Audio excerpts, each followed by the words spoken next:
ఈరోజు రేవంత్ రెడ్డి గారు మా జిల్లా నుంచి కాబట్టి అది గట్టి పోటీగా అందరికీ కనిపిస్తూ ఉంది. 2019లో 7 మంది బీఆర్ఎస్ ఎమ్మెల్యేలు ఉన్నారు. ఆ రోజు 19లో నేను బీజేపీలో చేరి తక్కువ వ్యవధిలో పార్లమెంట్ ఎన్నికల్లో పోటీ చేసిన. అప్పుడు బీఆర్ఎస్ చాలా పెద్ద ఎత్తున అంటే స్ట్రాంగ్ ఉంది ఆ రోజు బీఆర్ఎస్ పార్టీ. ఈరోజు మాదిరిగా కాంగ్రెస్ మాదిరిగా అభద్రతాభావంతో ఆ రోజు బీఆర్ఎస్ పార్టీ లేదు. ఒక వెరీ స్ట్రాంగ్గా రెండోసారి అధికారంలోకి వచ్చింది ఆ రోజు బీఆర్ఎస్ పార్టీ. 7 మంది ఎమ్మెల్యేలు కూడా చాలా పెద్ద పెద్ద మెజార్టీతోనే గెలిచారు. ఒక్కొక్కరు 50,000 పైనే, 60,000, 60,000, 50,000 పైనే గెలిచారు అందరు కూడా. అయినప్పటికీ కూడా తక్కువ వ్యవధిలోనే భారతీయ జనతా పార్టీ నుంచి కేంద్రం వచ్చే వరకు నరేంద్ర మోదీ గారు, కేంద్రంలో మోదీ గారి ప్రభుత్వం ఉండాలనేది ప్రజల్లో ఉన్నటువంటి భావన. ఆ రోజు ఇంకా రూరల్కి పెద్ద ఎత్తున అంటే మోదీ గారిది నేషనల్ లెవెల్లో భారతీయ జనతా పార్టీ క్షేత్రస్థాయిలో ఆనాటికి పోలేదు. సో ఈరోజు నరేంద్ర మోదీ గారు ప్రతి ఇంటికి రీచ్ అయ్యారు. గ్రామాల్లో ప్రతి ఒక్క గ్రామంలో ఉన్నటువంటి ఓల్డ్ ఏజ్ పీపుల్ వరకు కూడా నరేంద్ర మోదీ గారు ఉండాలనేటటువంటి ఆకాంక్ష ప్రజల్లో కనపడతా ఉంది. ఆనాడు అంటే ఓన్లీ అర్బన్ ఏరియాస్లో ఉన్నటువంటి భారతీయ జనతా పార్టీ ఇవాళ ప్రతి గ్రామానికి రీచ్ అయ్యింది. సో ఆనాడే 3,33,000 ఓట్లు తెచ్చుకున్నాం 15 రోజుల్లో. సో ఈరోజు 7 మంది కాంగ్రెస్ పార్టీ ఎమ్మెల్యేలు గెలిచినప్పటికీ కూడా వాళ్ళు ఎవరి భారీ మెజార్టీతోనూ గెలవలేదు, బొటాబొటి మెజార్టీతోనూ గెలిచిండ్రు. ఒక్క రేవంత్ రెడ్డి గారే నన్ను గెలిపిస్తే ముఖ్యమంత్రి అవుతా, నన్ను గెలిపిస్తే ముఖ్యమంత్రి అవుతా అని ప్రచారం చేయడం వల్ల అక్కడ వారికి 30,000 ఓట్లతోనూ గెలిచారు. సో ఈ 7 అసెంబ్లీలో కాంగ్రెస్ పార్టీ ఉన్నప్పటికీ కూడా గెలిచేది అక్కడ భారతీయ జనతా పార్టీనే, దాంట్లో ఎలాంటి డౌట్ లేదు. డీకే అరుణ గారు ఏదైతే బీజేపీలో చేరిన తర్వాత బీజేపీ జాతీయ ఉపాధ్యక్ష పదవి డీకే అరుణ తెచ్చుకుంది తప్ప మహబూబ్ నగర్ జిల్లాకు చేసింది ఏమీ లేదనేటువంటి ఒక విమర్శ మీ పైన వస్తుంది. జాతీయ ఉపాధ్యక్ష పదవి తెచ్చుకోవడం అంటే ఏమైనా గవర్నమెంట్లో పోర్ట్ఫోలియోనా ఏమనేది? ఇది సెంట్రల్ గవర్నమెంట్లో పోర్ట్ఫోలియో, నాకు ఏదైనా పోర్ట్ఫోలియో ఇచ్చి అధికారికంగా నేను పదవిలో ఉన్నానా? ఇది పార్టీ పదవి. పార్టీలో పనిచేసేటటువంటి కార్యకర్తలకి పార్టీ గుర్తింపు ఇస్తుంది. సో ఈరోజు జాతీయ అధ్యక్ష పదవి తెచ్చుకున్న జిల్లాకి ఏం చేయలేదు అంటే జిల్లాలో నన్ను ఎంపీ గెలవలేదు కదా.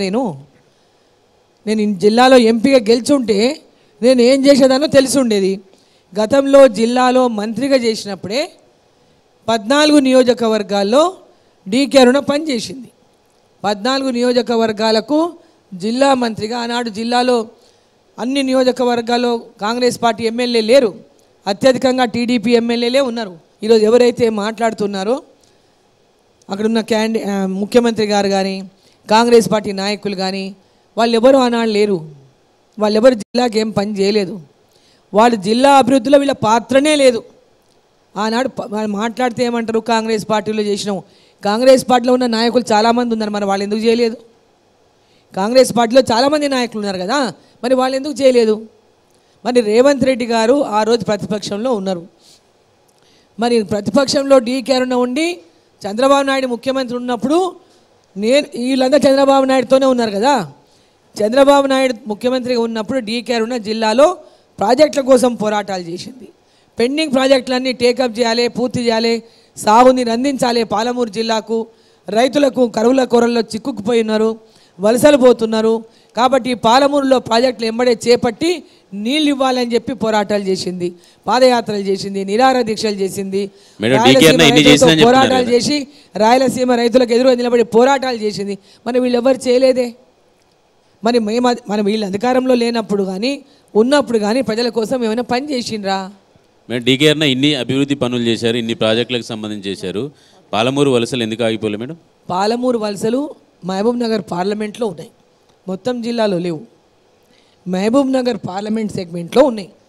ఈ యొక్క సెగ్మెంట్లో పాలమూరు, ఈ మహబూబ్ నగర్ పార్లమెంట్ సెగ్మెంట్లో పాలమూరు రంగారెడ్డి ప్రాజెక్టు చేపడితే ఆ యొక్క సాగునీరు ఈ ప్రాంతానికి కూడా అందితే ఇక్కడ కూడా ఆ యొక్క వలసలు ఆగుతామనేటటువంటి లక్ష్యంతో ఆ రోజు పాలమూరు రంగారెడ్డిని జీవో ఇప్పించిందే డీకే అరుణ గారు. పాలమూరు రంగారెడ్డి ప్రాజెక్టు కోసం ఎప్పుడైతే కల్వకుర్తి, నెట్టెంపాడు, భీమా ప్రాజెక్టులు జిల్లాలో టేకప్ చేసినామో దాని తర్వాత దీనివల్ల కేవలం సగం ప్రాంతం మాత్రమే ఇరిగేట్ అవుతుంది. మిగిలిన ప్రాంతం అంటే ఎత్తైనటువంటి మహబూబ్ నగర్ పార్లమెంట్ ఇప్పుడు ఏదైతే మేము పోటీ చేస్తున్నటువంటి ప్రాంతం ఉందో ఆ ప్రాంతం అంతా కూడా నీళ్ళు అందాలి అంటే పాలమూరు రంగారెడ్డి ద్వారానే నీళ్ళు అందుతాయని ఆ రోజు రిటైర్డ్ ఇంజనీర్స్ ఫోరం అంతా కూడా ఒక ప్రాజెక్ట్ రిపోర్ట్ తయారు చేసి ఇచ్చినారు. అప్పుడు తెలంగాణ మూమెంట్ జరుగుతూ ఉంది. సో ఆ టైంలో ఆ పాలమూరు రంగారెడ్డి ప్రాజెక్టు వస్తుందా రాదా అనేటటువంటి, ఎందుకంటే అప్పటికే ఈ ప్రాజెక్టులు ప్రారంభమైనవి, గొడవలు జరుగుతున్నాయి. మరి ఆ సమయంలో పాలమూరు రంగారెడ్డి ప్రాజెక్టుని ఇప్పుడే కనుక మీరు అడ్మినిస్ట్రేటివ్ శాంక్షన్ సర్వే కోసమైనా ఇప్పిస్తే ఈ ప్రాజెక్టు ఉంటుంది, లేకపోతే భవిష్యత్తులో ఇబ్బందికరమైనటువంటి పరిస్థితులు ఏర్పడితే పాలమూరు జిల్లా కంటే పట్టుబట్టి కిరణ్ కుమార్ రెడ్డి గారితోనే దానికి నేను సర్వే కోసం జీవో ఇప్పించిన. మేడం మీరు శంకుస్థాపన చేయించారు, తర్వాత దాని గురించి వదిలేశారా? ఇప్పుడు మొన్న కిషన్ రెడ్డి మాట్లాడుతూ తెలంగాణకి 10 లక్షల కోట్లు కేంద్రం ఇచ్చిందని చెప్తున్నారు. కేంద్రంలో ఉన్నటువంటి మీ పార్టీ ప్రభుత్వము మరి పాలమూరు రంగారెడ్డి ప్రాజెక్టుకి జాతీయ హోదా ఇప్పించడము అలాంటివి ఎందుకు చేయలేదు? నిధులు అనేది 10 లక్షల కోట్లు నిధులు అంటే మామూలు విషయం కాదు. 3-4 ఏడాది బడ్జెట్లు డబ్బులు ఇచ్చినట్టు. మరి అట్లాంటి అన్ని 10 లక్షల కోట్లు ఇచ్చినప్పుడు పాలమూరు రంగారెడ్డికి మీరు మీ పరపతి ఉపయోగించి డబ్బులు ఎందుకు శాంక్షన్ చేయించలేకపోయారు? దానికి డిపిఆర్ఏ చేయలేదు. దానికి డిపిఆర్ఏ ప్రజెంట్ చేయలేదు కదా. గత ప్రభుత్వము ఎన్ని డిపిఆర్లు మార్చింది, ప్రాజెక్టు రిపోర్ట్లు లెక్కలేరని మార్చింది, పూటకోట్ ఇచ్చింది, డిజైన్లు మార్చింది, అంచనాలు మార్చింది. ఆ రోజు డిపిఆర్ నిజంగా వీళ్ళు మాట్లాడుతున్నారు కదా కాంగ్రెస్ పార్టీ నాయకులు. మరి పాలమూరు రంగారెడ్డి గురించి ఆ రోజు ఏకైక డీకేరున పట్టుబట్టి తీసుకొచ్చింది. శంకుస్థాపన చేసే నాటికి డిపిఆర్ రెడీ చేయించలేదా మేడం మీరు? లేదు, నేను చెప్తున్నది ఆ రోజు సర్వే కోసము జీవో ఇప్పించినాము. తెలంగాణ రాష్ట్రం ఏర్పాటు అయిన తర్వాత దాని ఆధారంగానే ఆ పాలమూరు రంగారెడ్డి ప్రాజెక్టును టేకప్ చేసినారు. బట్ డిజైన్లు మార్చినారు. జూరాల వాటర్ తీసుకొని ఆ జూరాల వాటర్ అప్రోచ్ కనుక ఉండుంటే ఈ ప్రాంతం అంతా ఈ పాటికి ఇరిగేట్ అయ్యి ఉండేది. కానీ దాన్ని తీసుకుపోయి శ్రీశైలం బ్యాక్ వాటర్ ద్వారా అప్రోచ్ పెట్టడం వల్ల ఈ ప్రాజెక్టుకు అడ్డగోలుగా అంచనాలు పెంచిండ్రు, డిజైన్లు మార్చిండ్రు, ఇష్టం వచ్చినట్టు చేయడం వల్లనే ఆ డిపిఆర్ సరిగ్గా లేకపోవడం వల్ల దానికి నిధులు సకాలంలో కేంద్ర ప్రభుత్వం ద్వారా రాలేదు.